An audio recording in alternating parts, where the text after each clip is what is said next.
Hey guys, it's Scott L. Miller, the Everyday Vlogger here, and I want to do a special episode, which is a little bit of a weird thing to say because I'm anything but everyday and don't have regular episodes yet, but that will be coming.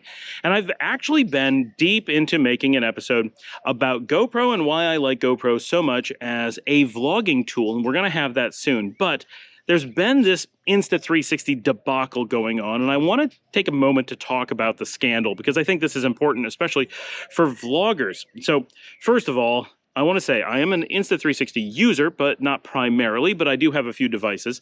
And I was not about to go out and buy the Insta360 X4. This is the X3.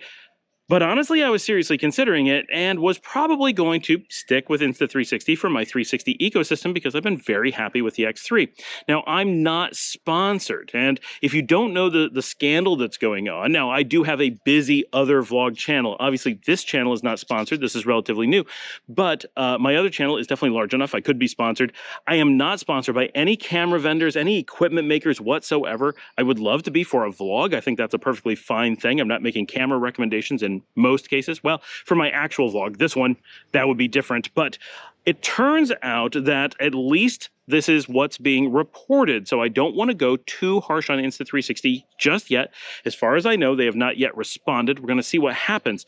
But what we're being told is that a number of camera reviewers, often people promoting vlogging tools, are being paid by Insta360 to promote their products. And this on its own isn't that surprising. It's a little bit of a problem, but as long as people are disclosing it, then you guys know that you should just basically ignore what you're being told other than technical specs and some basic, like, this is how it works and this is what I do with it kind of stuff. That's okay, but a paid advertisement is kind of pointless. Now, some people are pretty good about getting free stuff and still giving an honest opinion. I really like Camera Conspiracies for that. Casey over there is excellent, and that's why he has such an incredibly large audience, not just because he's a goof, but he gives actually useful reviews that very few people do. But so many people have been promoting Insta360, and often it does feel like they're promoting it pretty hard for a neutral, supposedly review channel. And it turns out that, and we don't know how many people decided to stick with them with this, but some reviewers have disclosed that Insta360 pressured them or asked them to pretend that they were not being compensated for having the Insta360 and to promote it falsely. And the reason that they gave for it was to make it seem more honest, which of course is the opposite of what that is. That makes no sense whatsoever. It was simply asking them to lie about the product and try to promote it in a way that doesn't really reflect reality. Now, I can say honestly, I am very happy with my Insta360 gear, but I will say the reason I got into Insta360 is because GoPro abandoned the 360-degree space. I really enjoy making videos in that space and using these Insta360 tools. And so when GoPro didn't make one, I moved to Insta360 to try them out. This was my first device, the X3. I then also got a Go 3, which I don't use that much, but I do find it handy to have a little wearable thing. And I really wish GoPro would make replacements for both of these things, and I would rather stick with the GoPro ecosystem for a lot of reasons that I will go through on my GoPro video, which, again, I'm not sponsored by anyone, so when I make a video saying how much I like GoPro, which I'm recording on right now, by the way, I mean it. GoPro is my go-to product most of the time when I'm spending my own money. That's what's meaningful. I'm giving a real review of what I'm spending my money on, and I do try different things, like this. I am happy with it. But now moving forward, one, there's a rumor that GoPro is going to start offering 360-degree cameras. Again, it's been rumored for a long time. I'm not holding my breath, but I'm really hopeful because it would solve a lot of problems for me. And I'm now going to hold off on any future Insta360 purchases to see where the chips fall. I want to know Insta360's response on this. I want to know what more YouTubers have to say about it once it starts coming out and people start having opinions. Of course, Casey is calling for a boycott, and he has 100% reason to do so. And I'm not quite at the boycott point yet, but it feels like we may have to go down that path because this is a really serious breach of community trust from a major vendor who certainly knows better. Nobody should ever make a mistake like this, and for someone big like Insta360 to do it, this is a tough one. I really expected more of them, but I don't know them personally, so I don't know why I would expect more of them other than they make good products. Like, honestly, it's a good product. Is it a GoPro good product? No, I don't think so. Maybe they'll catch up at some point, but currently GoPro definitely makes better products when I've tested them side by side or seen them used side by side. I think the GoPro workflow is much better. I think some of the features on GoPro is better, but Insta360 does have some great tools and does do a very good job. So right now, the message I have for my audience is, one, be aware that this is going on. Insta360 has been involved in a supposed enormous breach of community trust, as have, presumably, a great number of YouTubers who are out there promoting the Insta360 products, at least recently. So look out for reviews that don't really go out of their way to tell you what's going on. I'm sure a lot of people kind of want to tell you and can't. And very importantly, if you're on YouTube and Insta360 is compensating you, you are contractually obligated to disclose that. Notice on my channel, I'm not disclosing that because I have no sponsor. You don't necessarily have to say who the sponsor is. In my case, you can tell I have no sponsor. So this is an unsponsored video. But when you have Insta360 and they're sponsoring you, you have to disclose that on the video, whether you just got the device for free, that's still giving you $500, $600, or if they're actually paying you on top of that or whatever it is, you have to let your audience know that someone is paying for that content. Then they can make their own determination as to whether they trust your advice or the advice they're getting in general or your choice of what to show or whatever. And in many cases, a lot of these YouTubers are just deciding to take some time to review an Insta360 X4 simply because, well, they were given one to review, so why review something else that they have to pay for themselves when this is in their hand? And it's tough to make YouTube content and make money, so this helps a lot. And a lot of times we wouldn't go out and buy another one just to do a review. I have the X3 here, why would I buy the X4?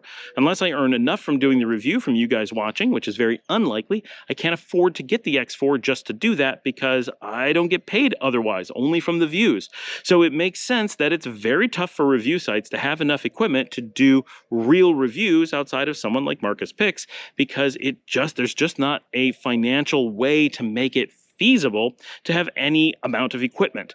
And one of the things that you often don't think about is that if I wanted to evaluate, say, all the action cams that are reasonably on the market, which is not that many, but maybe 4, well, in real life, I only need 1, or more importantly, I do need many, but I need them to match. And so I have a series of GoPros because that's what I use.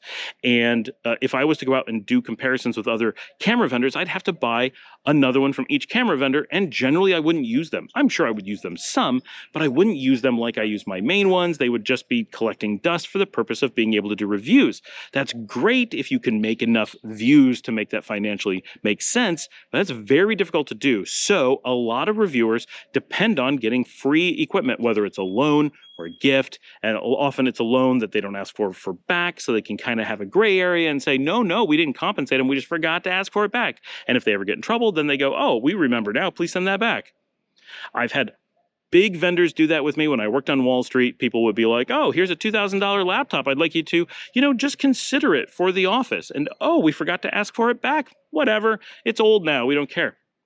That stuff is very common as an approach that companies will take. So just be aware that in many cases, people are getting free copies in order to do an evaluation. And if they don't do a really good evaluation, as Casey has pointed out, chances are they're not going to get another piece of gear in the future. So if you're a gear junkie, like this guy, and it's a free way to get a whole lot of gear, and all you have to do is say nice things about a product you probably actually do like anyway, you may make things a little bit rosier than they actually are. You may fail to mention something that's not ideal, or you may just not mention the fact that it was free if that is something that they're asking you to do. So be very cautious right now with Insta360 especially. Of course, we're going to see how many other vendors end up getting caught in something like this. That's a possibility.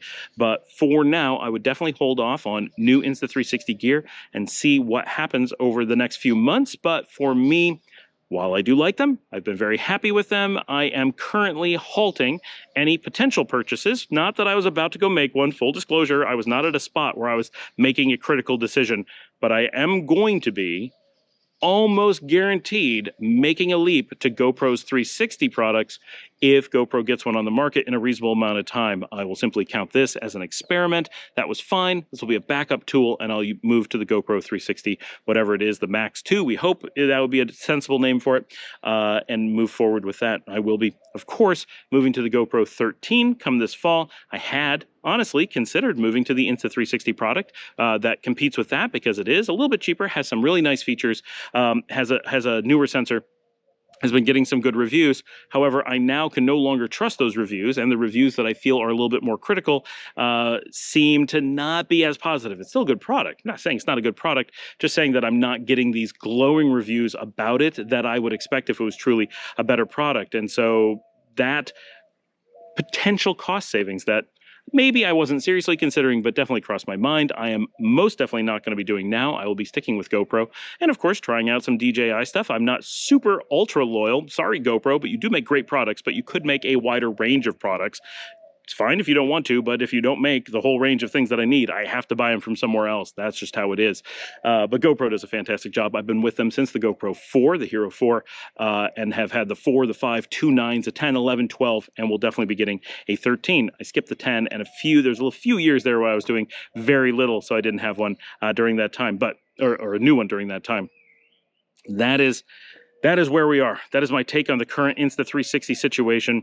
If you haven't heard about it, go look it up. Go watch the boycott video from Camera Conspiracies. He's a little bit more harsh on them, but he is one that has interacted with them and has had less than stellar interactions and was not super impressed. Not it was bad, but it was not impressive, and he's not super impressed with their products in general. Of course, he wasn't using the X3, which really is a great tool, but is it great enough for me to commit to working in an ecosystem where they're treating their customers in that way? So we're going to wait and see what Insta360 says, but that's where we are right now. Coming up soon, I'm going to have a video talking about the GoPro ecosystem and my take on it, which I think is quite a bit different than most people's, because I've been looking since the original release of GoPro Cloud at using it with different workflows than most people. I also work in very different conditions than most people, and I think I have a different level of insight as an everyday high-volume vlogger, and one that does so in the tropics compared to an average person. But I will say, before I do anything else, and I say this every single time that I talk to GoPro, I want a white GoPro. See you guys next time.